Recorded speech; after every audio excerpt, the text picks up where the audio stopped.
Anthony "Penny" Hardaway is one of the most iconic and beloved NBA players of all time. He rose to fame in the 1990s as a guard for the Orlando Magic, dazzling fans with his incredible athleticism and dynamic play. However, injuries derailed his career and he retired from the NBA in 2008. Despite his short career, Penny's legacy lives on as a symbol of what could have been, as well as a reminder of the importance of perseverance in the face of adversity. In this Hoops History 26 video, we will take a closer look at Penny Hardaway's journey, exploring his rise to fame, his struggles with injuries, and his lasting impact on the game of basketball. We will examine his life and legacy and how he continues to inspire a new generation of basketball players and fans. Anthony Hardaway was born on July 18, 1971, in Memphis, Tennessee to his parents, Faye Hardaway and Eddie Golden. There's been some controversy over how Hardaway got the name Anthony. Many people on the internet have said Hardaway's mother couldn't spell Anthony and mistakenly wrote Anthony. This, though, is untrue. When I was in school at Leicester High, there had been a boy named Anthony. I always thought it was such a beautiful name, Penny's mother said. People think I don't know how to spell Anthony. When Hardaway was 5 years old, his mother dropped him off to live with his grandmother as she moved to Oakland to find work. This is where Hardaway would get his famous nickname, Penny, and there's also been a few different takes on how this nickname came to be. Some say his grandmother called him pretty in a strong southern accent and people thought she was saying penny. Another story is his grandmother called him Penny because he shined like a pretty new penny. Either way, the nickname stuck and soon the world would know the boy known as Penny. When Hardaway was 6, his grandmother gave him his first basketball and he quickly fell in love with the game. Basketball became more of a game, it became a way out of the harshness of the community he lived in. A lot of bad things were happening around Hardaway. Gangs and violence were filling the streets, yet Hardaway stayed away from it all, and it's all because of basketball. By the time high school arrived, Hardaway knew he now had a chance to showcase his skills in front of people. Hardaway attended Treadwell High School in Memphis, and this is where his basketball game would blossom. As a senior, Hardaway averaged an incredible 36.6 points, 10.1 rebounds, 6.2 assists, 3.9 steals, and 2.8 blocks per game. Hardaway's incredible play led to him being named National High School Player of the Year by Parade magazine. After finishing his high school career, the young man they called Penny was ready to take his talents to Memphis State University to play for the Tigers. After a stellar high school career, Hardaway figured he'd jump into college and things would continue to go his way. This, unfortunately, wouldn't be true and Hardaway would find out the hard way.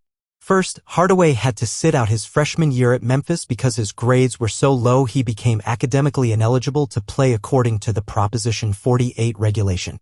Hardaway's problems continued to grow during his freshman year at Memphis. After playing pickup ball with some friends, Hardaway drove to his aunt's house and there he'd run into trouble. We park in front of my aunt's house and this car creeps by us and I'm noticing the car, but I'm naive. The car went 3 homes down this road, turned around, and went right past us, Hardaway said. I see headlights and look back and it's the same car. Comes by us again, makes a left onto the same street, turns around in the same driveway. The car comes back past us. I get out and hear the brakes screech, the window rolls down and there's 6 guys inside. My heart is racing, this is not good. They started shooting to where we were before, Hardaway explained. They could shot us point blank, but they drove off, and when they drove off, maybe they thought we should have shot them, and they didn't. One of the bullets ricocheted off the ground and hit me in the foot. The shooting incident changed Hardaway for the better. He saw this as an opportunity to change his life, so he started to focus on his schoolwork. Hardaway would raise his grade point average to 3.4, and on the court, he'd play 2 great years at Memphis. Despite only playing 2 years at Memphis State University, Hardaway recorded the school's first triple-double and he led the Tigers to 8 victories over ranked teams. Hardaway also became the 10th leading scorer in school history at the time, despite only playing in 66 games. Hardaway decided to skip his senior year and take his talents to the NBA, and being a part of a movie would lead to one of the best duos of the 1990s. Before entering the NBA, Hardaway was cast in a supporting role in an upcoming basketball movie called Blue Chips. Any questions, stupid or otherwise? All right, Alan? Yeah, Coach, we'd like to hear your side of the basketball kicking incident. Making as far as recruiting is concerned. We got the inside track on some great ball players. One of the stars of the movie, Blue Chips, was a young NBA player by the name of Shaquille O'Neal. The making of the movie was the first time O'Neal met Hardaway. Hardaway and O'Neal bonded during the filming of Blue Chips, and O'Neal saw the massive talent that Hardaway had. He knew from that day on that he wanted to play with Hardaway.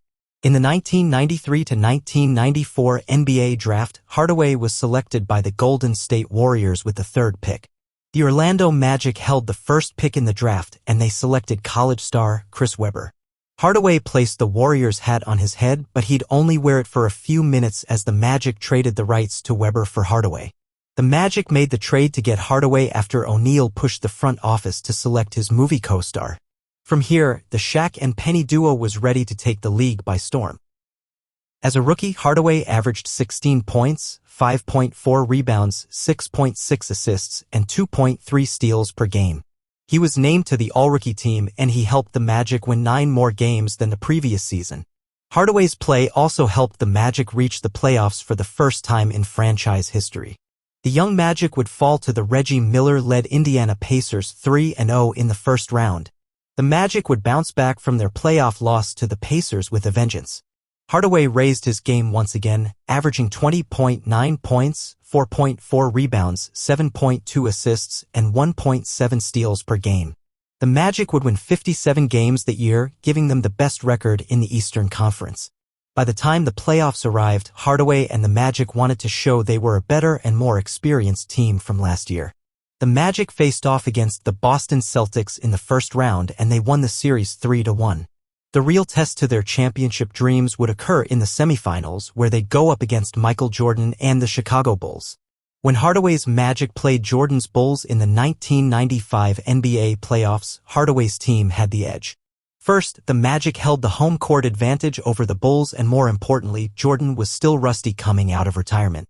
This rust was put on the national stage when, at the end of Game 1, Jordan first had the ball stolen from him by Magic guard Nick Anderson. Then Jordan passed up a game winner and tried to find Pippen, who wasn't expecting it. The ball went out of bounds, and the game went to the Magic. This momentum would carry on for the remainder of the series as the Magic defeated the Bulls 4-2. The Orlando Magic made their first Eastern Conference Finals behind the play of Penny Hardaway and Shaquille O'Neal. There, they'd have a rematch of their first-round loss of the previous year as they'd play the Indiana Pacers. The rematch between the Magic and the Pacers wouldn't end in a sweep this year. Instead, a grueling 7-game series occurred with the Magic coming out on top. Hardaway, O'Neal, and the Orlando Magic reached their first NBA Finals, and they played the Hakeem Olajuwon-led and defending champion Houston Rockets. The Magic were the favorites to win the title as they had home court advantage, and the Rockets stumbled during the season, finishing with a 47-35 record. The Rockets wouldn't stumble in the finals. They'd go on to defeat the Magic, and in a sweep, making it the second straight year Hardaway's Magic were swept out of the playoffs. Even though the Magic lost in the NBA Finals, Hardaway played great. He averaged 25.5 points, 4.8 rebounds, and 8 assists during the 4 games. Hardaway's popularity continued to grow, and with fun commercials that featured Little Penny, Hardaway seemed ready to challenge Jordan at being the face of the league. In the playoffs, the Magic would meet Michael Jordan's Chicago Bulls in the Eastern Conference Finals, but this year, things would be different. Michael Jordan wasn't a rusty version of himself in the 1995-1996 season. The Bulls also set the record for most wins at the time, with 72, and they were the clear favorites to win. This year, there was nothing Hardaway or O'Neal could do to stop the Bulls. For the 3rd straight year, the Magic would be swept out of the playoffs. This angered Magic fans and players alike. That off-season, O'Neal would leave the Magic to join the Los Angeles Lakers to form a new, unstoppable duo with Kobe Bryant. This change looked to put the ball more in Hardaway's hands, giving him a chance to take his game to another level. Hardaway would get to show his talents on the world stage when he joined the 1996 version of the Dream Team. The United States and Hardaway won the gold medal, and Hardaway averaged 9 points, 2.8 rebounds, 4.4 assists, and 1.4 steals. Once the 1996-1997 NBA season started, Hardaway intended to show the world he could win without O'Neal, but the first real injury of his career would occur. This would set up an unfortunate domino effect. Hardaway dealt with numerous injuries, costing him to miss 23 games. The Magic finished with a 45-37 record, and they would lose 2-3 in the first round against the Miami Heat. The 1997-1998 season would be the worst for Hardaway. He injured his left knee, which required arthroscopic knee surgery. Hardaway rushed to make it back for the 1998 NBA All-Star Game, where he was voted in as a starter, but he received criticism for this. Hardaway played only 19 games that year as the Magic missed the playoffs. The following season was the 50-game lockout season, and Hardaway played in all 50 games, but you could see he wasn't the same. The Magic finished with a 33-17 record, tied for the best record in the East, but they would lose in the first round 3-1 against the Philadelphia 76ers. After the season, Hardaway's career in Orlando would come to an end when he ended up in Phoenix from a sign-in trade with Orlando. The injury bug came back to bite Hardaway as he played in 60 games. The Phoenix Suns would finish the season with the fifth-best record at 53-29, and Hardaway would reunite with Shaquille O'Neal as the Suns played the Lakers in the semifinals. O'Neal would get the best of his former teammate as the Lakers beat the Suns 4-1. This season would be the last good season in Hardaway's career.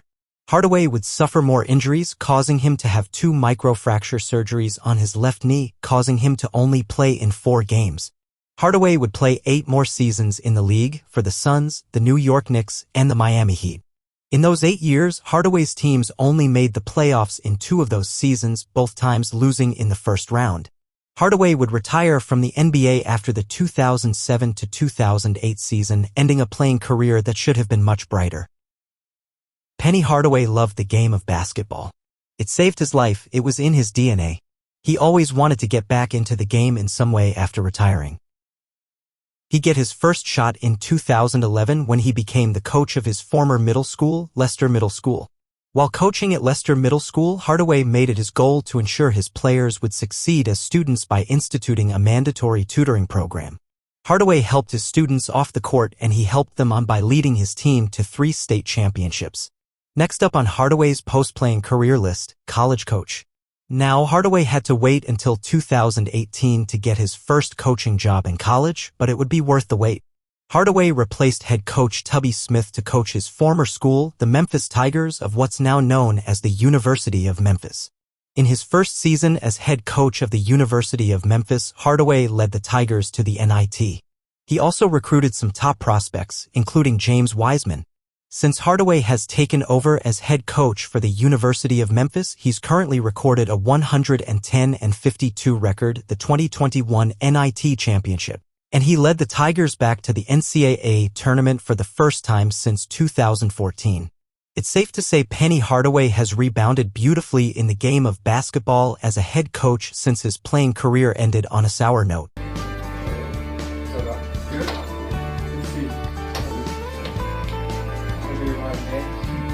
This is Coach Penny Hardaway. This is my talk about Coach. Okay. Hey man, I'm excited. No lie. I mean, the city's buzzing. I'm family oriented. I'm a player first before I'm a coach, and I'm family oriented. Never gonna do anything to y'all to disrespect y'all, and the same thing to me. I expect excellence out of everybody, including myself, because I'm gonna work harder than anybody to try to help us win.